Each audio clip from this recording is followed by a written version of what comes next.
can you match it?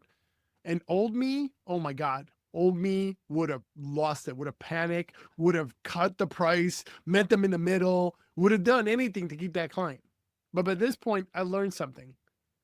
So I said, let me show you something. And, I pulled up their numbers and I showed that since we took over, their downtime had dropped by 80%. Their help desk tickets were resolved in half the time that they were before. And I identified a compliance gap that their tax software, I'm going to say that again. And I identified a compliance gap in their tax software that could have cost them 6 figures if it got flagged in an audit. I looked at the office manager and I said, that $65 provider will keep your email running. That's fine. But do they know your industry well enough to catch compliance risk before it costs you real money? Not only did they stay, 6 months later, they agreed to an increase to $110 a user. And that story right there is the whole lesson, really.